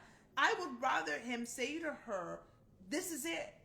And not in a cruel way, but in a, let's really talk about what's going on. No, even in a cruel way. And let her move on or make a like. Here's the thing: people need to make sound decisions, right? But what's the best way to make a decision? Here's the thing. I remember. Hold on. What's the best way to make a decision? With all the facts. Yeah. Okay, that makes sense. The best way to make a decision is with all the facts. The most information. Yeah. You get all of the information and you put that information in front of you, and then you can make a sound decision. The worst thing is to make a decision when you only have part of the story. And unfortunately, she's about to walk away from her 31-year relationship with part of the story. And that's on him, not her. So Duke Nation says he needs to be straight up with her and tell her what his issue is for sure. Exactly. Give her the full picture. Give her the full story, because unfortunately, she's going to make a decision of walking away, and he's going to lose the mother of his children and grandchildren over whatever fuck shit he's going through. Yep. And that's tough. And that would be horrible if it's a fixable issue, a fixable problem. And I'm sure, Nene, would you rather him not just be straight up and tell you exactly what it is, even if it hurts your feelings? Yep. Because she's hurting right now anyways. She's hurting anyways. And here's the thing. As men, this is where that information, like he said, we hold so much power in the information that we convey to our partner. And he's not doing that. And here's the thing. I had an uncle tell me once that when a woman is thinking a certain way and you don't do anything, you're silent about the way that she's thinking, she's left to think that your silence is affirmation that she's correct. Mm-hmm. And so now he's not talking to her, so whatever in her mind she thinks the reason is, his silence is affirming that and causing it to go down this road even further. Well, Nene answered the question and said yes. She would rather him just tell her what it is, even if it hurts. Yeah. Because you're so right. We create a narrative in our mind. But again, when you're not getting the full story of something, you're creating the story from whatever pieces you're pulling together. So she's got 2 years of him on the couch. She's got, I'm trying to do stuff with him, but he's not responding. She's got the intimacy is gone. I've now lost my mother, his mother-in-law, and he's not even showing me emotional support. She's taking those bits and pieces and creating a narrative in her mind. And it may be right and it may be wrong, but it's for him. To me, if I love you enough, even if I'm going to walk away, I want you to know why I'm walking away. I get it. I'd rather, if you're walking away, I'd rather know why you're walking away, because I can deal with that. I can reconcile that. It might take me a year of therapy. It might be but I can reconcile that. I'm not sitting in my therapist's chair saying, but I don't know. I tried everything. Yeah, that's the and that's tough. Messed up part about it is he's not giving her access to that information of what's going on with him in an honest way. Because it's not just about sex. It's believable. Because again, if he just said, "Oh, I'm stressed out at the job," she wouldn't believe that. She wouldn't accept that. Like, nigga, that ain't it. That ain't it. You know what I'm saying? So she's just left to think in her insecurity and in her negative feelings of what that is, and again, and he doesn't even seem to feel that he owes her an explanation to that. Well, then on the flip of that, you don't need to owe him an explanation onto why you start making decisions based on what's best for you either. Best for you. You've done it, right? People, it's interesting. People show up and clock in and clock out at the job. They can do it for 40 years. This has been a job for 31 years, and he's decided to completely clock out and not show up anymore. You don't get to a point where you put in 31 years into Ford, and you know that at the 35th year, that's when you get your great retirement and all of the things that you get, and you just stop showing up. But at the 35th year, you call the HR department, be like, yo, where my check? Where my checks are at? I don't know where my checks are at. You don't get to check out of a relationship, but get still the benefits of being in the relationship. You don't get to check out of a job, but get the benefits that come with what you would have gotten if you stayed on the job. That's why I say that the whole behavior is very puzzling to me. I don't get it. Other than there's some shit he just ain't saying, which makes it more like fuckery. You know what I mean? Like, real talk. It just sounds more and more like fuckery on No, his it's definitely part, fuckery. because he knows exactly what the hell is going on. Yeah. And he won't tell this woman he's been with for 31 fucking years. That's crazy. This is why we talk about, communication and how important it is, and how important it is to be constantly talking. To me, in any aspect, you have to keep talking. You have to keep learning. You have to, again, the last 2 years has been a great opportunity for people to learn more about their spouse, their partner, their significant other, whatever you want to call it, right? This was a great opportunity to sit down and say, we are both going through a new normal. This is how it's impacting me in all of these ways. And this is how I think it's best for me to move forward. How do you want to move forward? Okay, let's collectively decide how to move forward together. And on the flip of that, I also think that, like, when you don't have those relationship contract talks, you don't have those temperature checks, you don't have those feeler conversations. That's how you have this time pass by, and you find these gaps and spaces and stuff like that, and they're unexplained. Is because you haven't been discussing those things, and it's like, again, the lack of communication is what allows that different growth. Because even if you're communicating, it becomes obvious you guys are growing in different directions. And that's not a bad thing. And how hard is it, though, even if, because here's the thing, now that I'm thinking about it, even if he were to come back and make a sudden 180 and wants to be on her after 2 years of you not being there for me, it doesn't seem real. Oh no, it doesn't feel like, because I have right. now 2 years of feelings about this situation that I can't just switch off. So even if he comes back around and he starts being more open, it might take another 2 years before they even start going back down the path that they were on. Not even happily, just kind of getting back on track. So now that could be 4 years. I don't know if I could get over those feelings of not feeling desired and wanted and emotionally supported and all of the things. Like, the reason we got together is for that. Like, my biggest cheerleader should be you. Your biggest cheerleader should be me. My biggest support system should be you, and vice versa. Yeah. She said, absolutely not. He could never come back. It was just, it wouldn't seem genuine. It just doesn't seem right. Disingenuous, Because again, if he was working on it, so that question was so important when you said it last week. And it's just funny. If he's working on it, messed up things like, do you think he'd be finding himself a little horny if you hit Lotto Powerball tomorrow? Stop it. Does she become more desirable if she's financially sound? Not even financially sound. I'm talking about rich. Lotto. Yeah, oh, rich. Rich. Overnight, rich. It's all of a sudden, he's like, damn, like, again, Shaggy is laughing.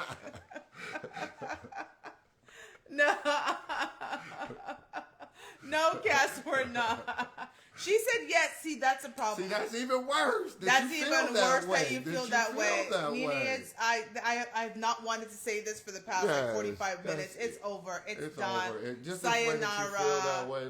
Thank you. But if you walked in with $20 million, he'd be like, look at that. Oh, he have candles and shit. Like, this nigga is. He'd be running a bath and shit. Be running her bath with some essential oils. Yeah, he got some fuckery going on.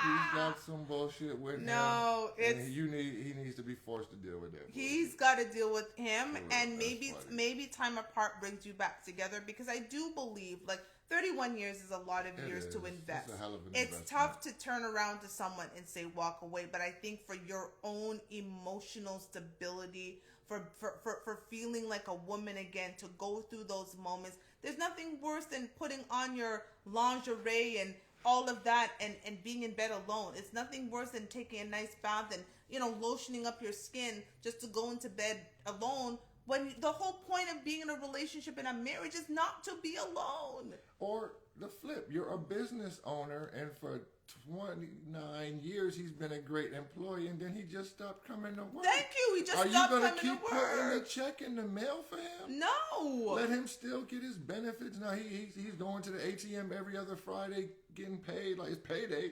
He ain't been to work. He hasn't been to work. And that's the thing. He hasn't showed up for How's work he in 2 years. expecting a paycheck? She said, no, absolutely not. I gave that man 31 years of my life. I will not ever invest that much time in no one else but myself. And that's tough because I don't want you, I have to tell you, fundamentally, I don't want a woman to feel as if she's wasted years and invested and then have another man have to pay for another man's mistakes. That's the one thing I never wanted to do with Rob, is feel as if he has to pay for someone else's mistakes. It's tough.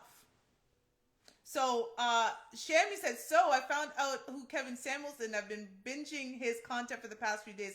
Question for you. Do you think you should not go on a date with a man if you're not as sexually attracted to him from the gate? I think he's accurate with that. I think he's accurate with that. I think, for your sanity and for your peace of mind as a woman, I think that's a wise way of looking at it, because then you're not having to try to convince yourself about nothing. No, and I'm not even going to go that far. Here is the thing. I like to say there are two things that we cannot get back. The words that after we've said them in time. And dating is an investment of time and also an investment of resources. And whether we like it or not, most of us ladies are not paying for a date.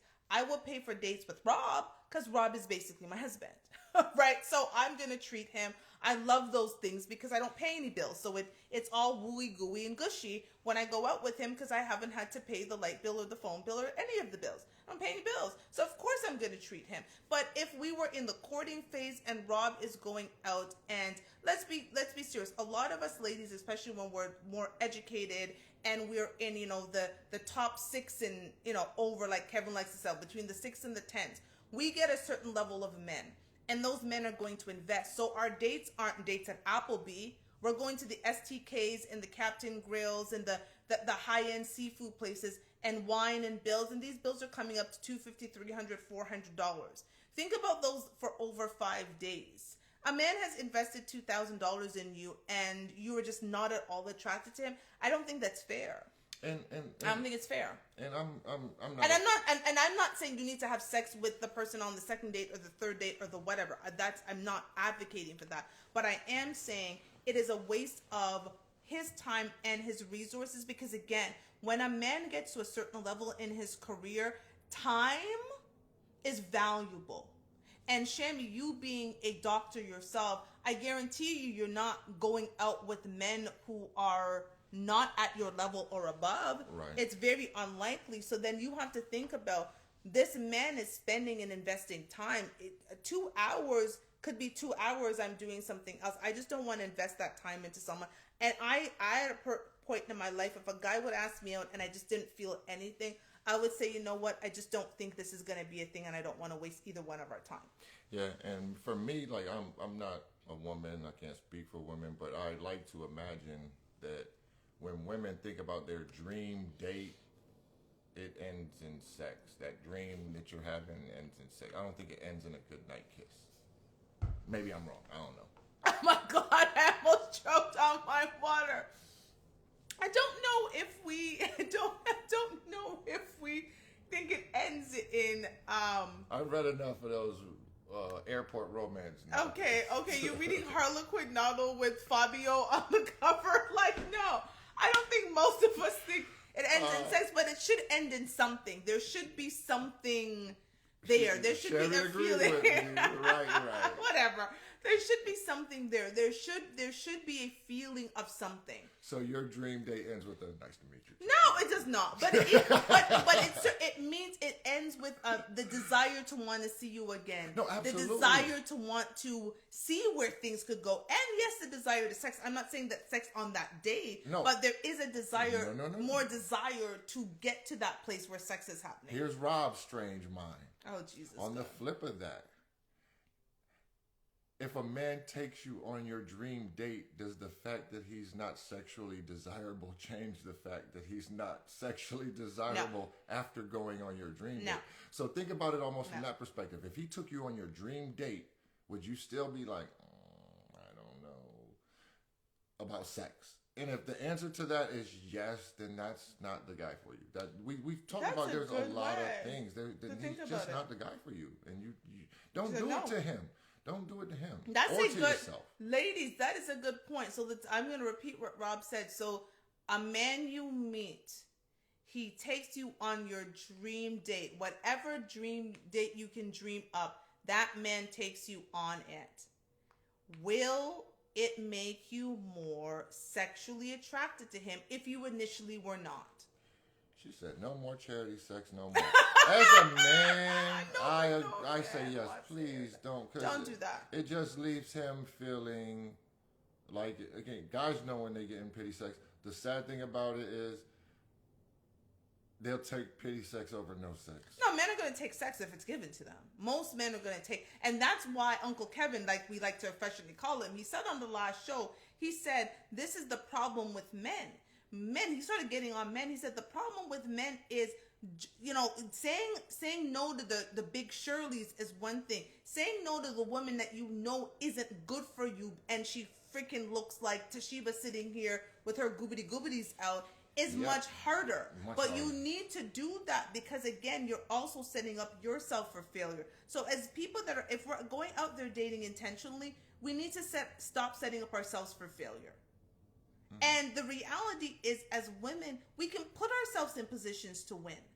And speaking of sex, and I'm telling you, as a guy who's been traveled and experienced some things, what Shammy said, and not trying to highlight it, but no more charity sex, no more. Don't. And especially if you're just in a place where you're just wanting to get freaky, then listen, men are fully capable, intellectual beings, and are willing and able to sign off on, look, it's an exchange of fuel. It's an exchange of body fluid. It's not going anywhere. It's not going I don't anywhere. want you to feel like this is but going anywhere. I need this. I'm not looking at you, but you're physically, you do it for me. So I would like to have a sexual type oriented relationship with you. And even that has to be outlined. And again, the drawback on that is, and it has to be clear that you're not moving from that space. If you just feel like you need your physical needs need to be met, that is a better proposition than the charity, courting and the investment of making time. Making him think that it could potentially go somewhere. Because here's the thing, again, before you have sex, that's your opportunity to see how much he wants you. That's your opportunity to see how far he's willing to go for you. Before you have sex. Not after. Once you give up the punani, your bargaining power is gone. Your leverage is done. Because all you can do at that point is stop giving him sex. And he's already had it. So he's like, I got it anyways. So we have to determine how valuable our time and our punani is. Because that is our bargaining power. I had a whole conversation with my brother the other day, and we actually got into a little bit of an argument. It was the first time in years where he felt like a woman having economic power made a difference in a relationship. And I'm like, how? Look at how many women have economic power and are still single. Because economic power does not matter to a man. Our power is our pum-pum. It is the one thing that we have complete choice over. Because if a man takes it, it's rape. So we willingly give it to a man. Once we willingly give something up to a man, like Rob just said, the only thing we can stop doing is having sex with a man. Look here, facts. If women started giving out 150 questionnaires to men before they had sex with them, Men would start walking around with pens.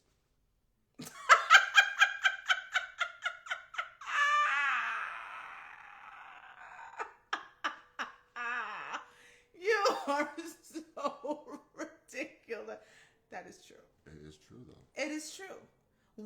Give him that 150-page questionnaire before you give him the pussy, and make sure you know what you need to know about him. Well, Rob said in the what job. Have you ever had a over-the-top job application? Oh my God! Where you like, come on, I just want to work here. I don't want to buy the company or nothing. Like that. You want my firstborn, my blood type, your grandmama, your grandmama's mama's maiden name. Like they be asking all these questions, but you know what? You make a good point.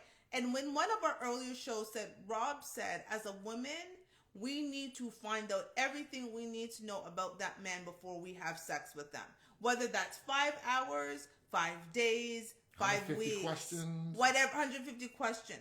Find out what you need to know about this man before you have sex with them. Because the reality is, if you are not sexually attracted to them, have no sexual desire to them. He ain't gonna answer that fucking questionnaire. You hand him that shit, he'd be like, "No, I Fuck ain't want that." that." Like the same way I would do a job that was asking for Oh my God, I did that the other day with this job. I went into the job thing to apply for you, and then I exited. I was like, no, this is too much question. Too much. You guys are asking me too much. I didn't even really know if I like the company yet. Like, y'all are doing too much. So I exited. I did not respond. I was like, I don't want it this much. And so you have to, like, how much work are you putting in? Like a man, the thing about it is when we think about dates, listen, every date is a down payment on sex. Ladies, every date a man takes you on is a down payment on sex. The more money the man makes, the higher the down payment. There is an expectation of sex. So stop putting yourself in a situation where a man is expecting something and you're not giving to him. That does not make a man a dog. That is how it works. It is an exchange, right? When you go to Dior or Chanel or wherever you go, you give them money, they give you the product you want. Could you imagine going into Chanel 3 times in a row, giving them money, and you get nothing back? Every day this is fast. I've been saying this since I was in my 20s. I've been on some fantastically expensive dates, like ridiculous dates. I understood it was a down payment on sex, and therefore I didn't go out with men that I knew I wouldn't give sex to. So if you kept, thank you. So you're going into these stores, you're going to buy a Birkin, and you've gone in 3 days in a row and you've given them money for the Birkin, but you never get the Birkin. That's how a man feels. So that bill comes at STK or Morton's or Captain Grill, and that man is dishing out $600, and then he does it again. And then guess what? He ups the next date because he's like, first date didn't work. Especially a competitive man. And he ups the next date, and he really wants you. And then you still ain't giving no pum-pum. Oh, no. Bye, girl. Yeah, you don't, and it's a delicate situation. But on top of that, it's also like, and on these dates, stop letting him get out of the date. All he did was spend money. Like, he should have to leave with giving you a part of himself for you giving him your time. Like, that's why I say that's where that information exchange comes in. That's where you gotta figure out, who is this dude? What are his intentions for me? How's he gonna treat me down the road? What's going on? Does he look at me like that? What was his intentions on taking me out on this date? I'm telling you, men are way more forthcoming and honest than y'all want to give us credit for, especially when you ask us the right questions. But here's the, you know what the thing was, and this is I was watching the show, and I need to make you watch it because I was so angry. So I was watching this show called Ages and Stages, the podcast, and they had a man's night, and they happened to be talking about a woman who brought her date a gift, right? She brought him a gift. He had mentioned that he really likes cigars. Her father happened to be a cigar connoisseur. She went to her father, was talking about the cigar. The father took a cigar out of his collection, gave it to her. Okay. And then the mother was like, you can't show up to, you know what I'm saying, like the gift with just a card. So the mother, took something and wrapped it up and she presented the gift to him. I'm sure he was impressed. He was thoroughly impressed. He ended up taking her to one of his favorite places. Like, he kind of shared parts of himself. That woman got dragged on the internet by other women who said, how dare you? This man is a narcissist. Like, what are you even thinking? One woman responded to her and said, do you know what a narcissist? Because you went and did this. And you know why she got on him? Because the men said, this is the first time a woman has really showed interest in me that way. It makes you stand out. Absolutely. Ladies. Dating with intention. There are more women than men. There are more Toshibas than there are Robs in this world. And again, the higher we go up in education, the higher we go up in pay scale, the higher all of that, the men that we want dwindle. So therefore, there are 10 Toshibas competing for one Rob. So if there are 10 of me competing for one of him, who's more valuable? Who's the prize, me or Rob? I mean, I don't want to answer. I mean, you're in economics, yeah, I mean, so you know it's supply and demand. That's how it There's more supply there's more demand for the supply. So I am the demand. Thank you, Shami. He is the supply. So if there's more demand for supply, that makes him more valuable. So ladies, if you were to start thinking about the men that you go out on dates with in that way, you would understand. He is in demand. You, as women, we're in the surplus. We're in, whether we like it or not, we're in the surplus. And again, the more degrees we get, the higher we get in pay scale, all of the things, the type of men that we would date become less. And so therefore, when you think about it, when this man is investing his time in you, but he gets no value from you, and again, your value isn't only sex, let's be clear. But the reality is most of us are not going to pick up the $400, the $600, or the $1,000 tab on these dates. So what else is he doing? We exchange our time for something. Would you put time into work without an exchange of dollars? No. You're not going to do that. We it's an exchange of time for something. So what is he? Now he's exchanging time and money. What does he get out of the deal? Thank you so much. And you go tell your girlfriends about what a great date you had. How's that fair when he's in demand? And I'm telling you, when you as a female in your feminine energy make sure the pursuit is, okay, make sure that, let me back this up. When I was playing ball, okay, you could say I was a bit arrogant because I understood the dynamics of the marketplace that I was arrogant. in. You know what I'm saying? But again, I'm a 6'9" black man in Berlin. There's a handful of me in this city of millions of people. Okay? So, the question is not, are you fucking with me? I already know the answer to that. The question is, am I fucking with you?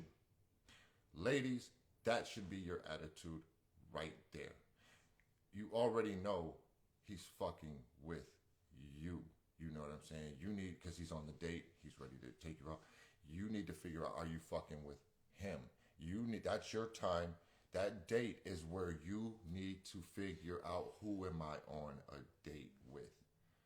And the thing about that is, by showing that type of engagement, that type of diligence, that type of dating with intention, you signal to that man you're not fucking around. You're thinking about this. You are looking to land yourself a man. Thank you. And what will happen is a man who isn't serious, a man who isn't looking to land a woman, will remove himself from the situation. Because no, men are not comfortable pursuing a woman looking for a husband when they just looking to slap. Yeah, that is 100% facts. That is true. I have never had an experience where a man just saw me and wanted to slap that ass, where he was putting in work to be my man. Because, again, it's work. If I gave any signal, they'd be like, yo, Sheba, I'm just trying to fuck. And they might not say it in that way. They may just not return calls or whatever the case might be. So I think as women, we're not okay with men doing the same things that we do to them, right? When men do things, we call them dogs. We have all of these different things. But as women, when we're accepting date number 2, date number 3, date number 4, I don't even think it should go past date number 5. That's about it. That should be the cap of no sexual desire. You need to You not don't know enough to figure out whether you want to give this a shot with this person or not. And by 5 days, you should know whether you want to try or not. Because nothing beats a fail but a try. Like, this is not a job. Too many of y'all women were reading Steve Harvey's Act Like a Lady, Think Like a Man, and his whole 3-month rule, and the whole Toyota and the benefits for 30 days, and that all sounds great, but not when there is a shortage of supply. Okay? If there is more demand. The reason a Rolls Royce is more expensive than a Toyota is because there's less Rolls Royces and more Toyotas. On top of that, Rolls Royces are better quality. So better quality men are going to be in higher demand. And therefore, unless you are in a category of a buyer, you cannot afford to buy the Rolls Royce. So you got to go and get in the Toyota. We need to start thinking about men are in demand. So they are the prize. Again, I am not stupid enough to think, and I know women hate me on this show, but I'm not thinking that I am the prize. I am not the prize in this relationship. I am not the prize in this relationship. I'm not. I would love to say, Rob should think I'm the prize. Am I a good woman to him? Yes. Am I the woman he's committed to spend the rest of his life with? Yes. Am I the prize? No. I'm not.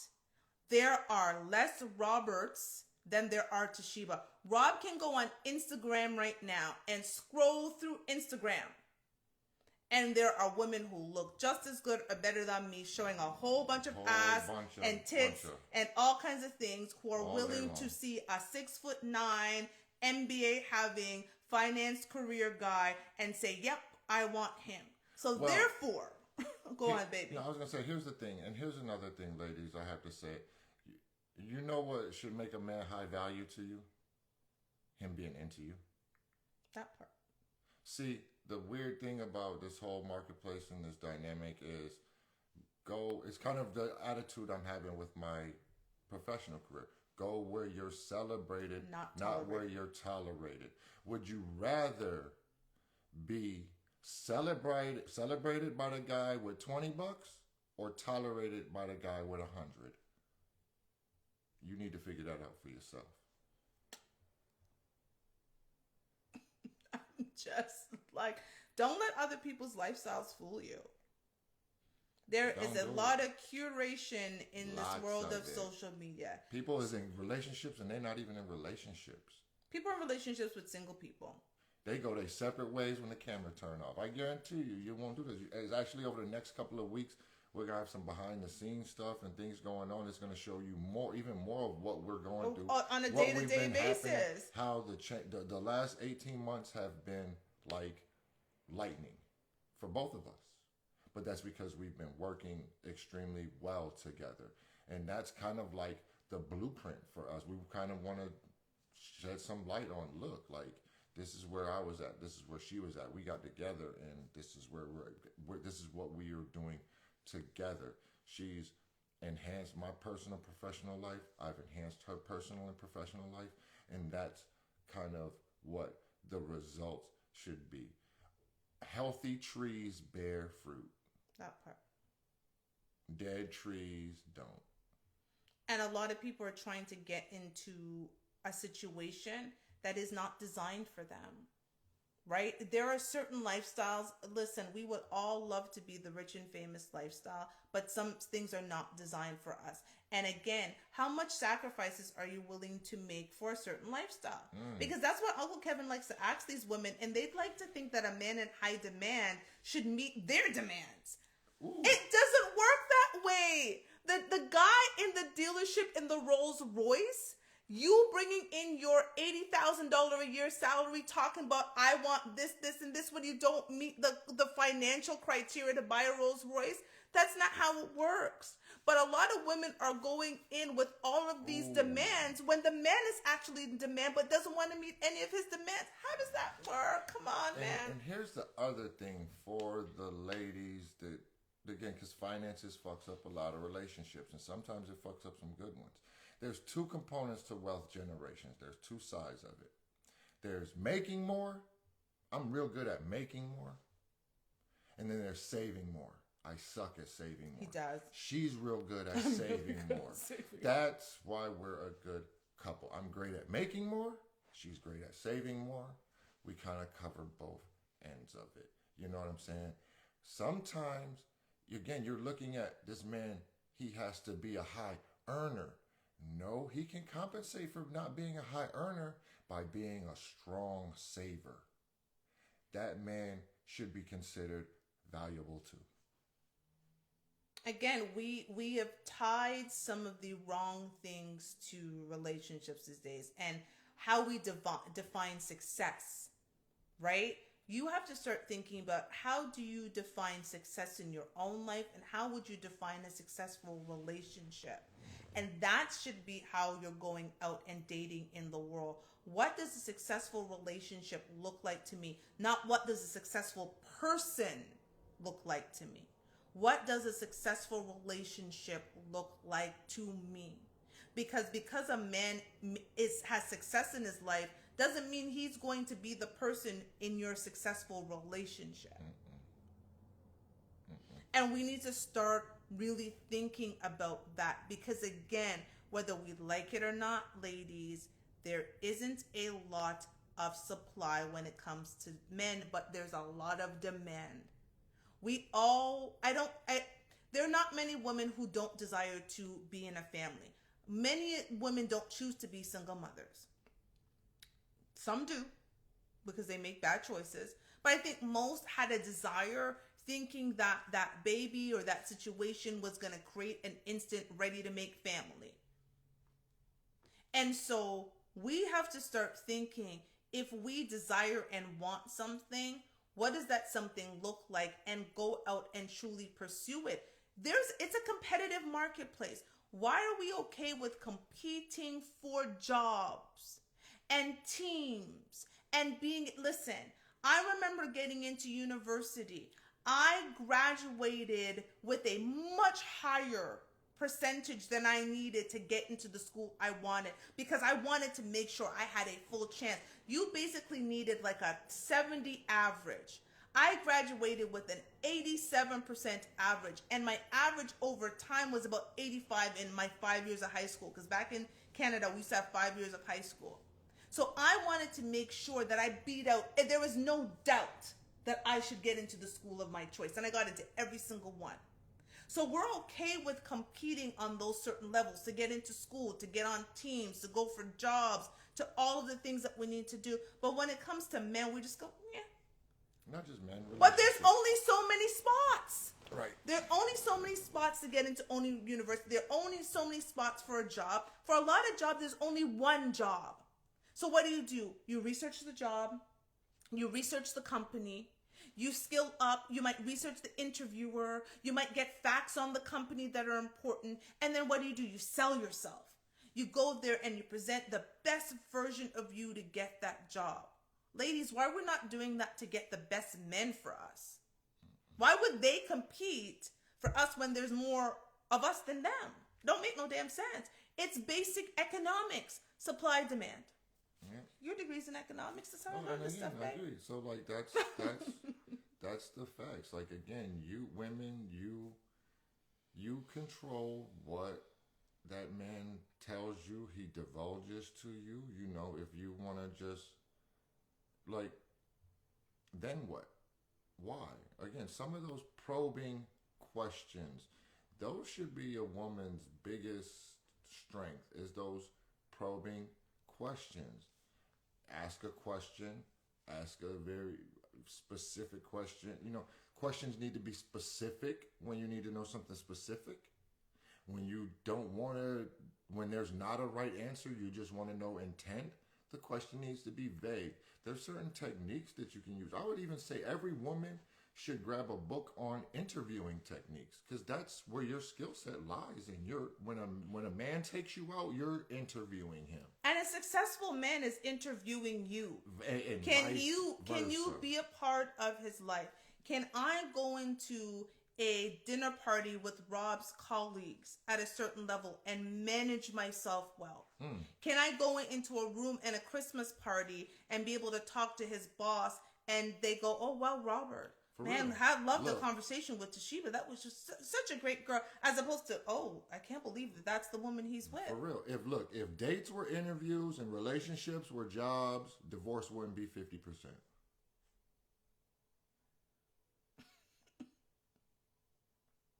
But we don't take personal with the same seriousness that we take professional. I don't know why. And as women, we don't. Because I think a lot of men do. I have been in situations where I remember I had gone out right before I met Rob. I went out with this politician. And what had happened was I was running in our area, right? And so I went and spoke to him about his campaign. Oh, here we go. Frozen, Are we back? We probably need to not tempt the gods. Okay. So we're not going to tempt this, but I'm just going to make what point was I making? I don't know. We got totally thrown off. We got totally thrown off because interview skills. Interviews. And so jobs again, and we work. have to. So I knew that this man was interviewing me. I went on the campaign trail with him. He then asked me for dinner, and he went through kind of steps that said he was interviewing to see if I could be the type of woman that if he were to run a political campaign again, he ended up losing, that I would make a good asset to him. Mm-hmm.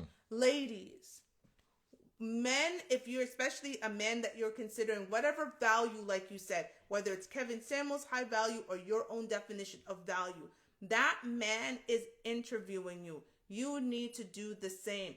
Take those times on those dates. They're valuable time. Time is an essential resource. So why are you wasting time with men that you're not willing to give yourself to? It's unfair to them. Just like, again, if a man only wanted you for sex and had sex with you after the first date and said, "I'm good," you'd feel pissed. Well, that's what men feel like when they're spending money and their time, but y'all are not at all interested in them and just going for a free meal.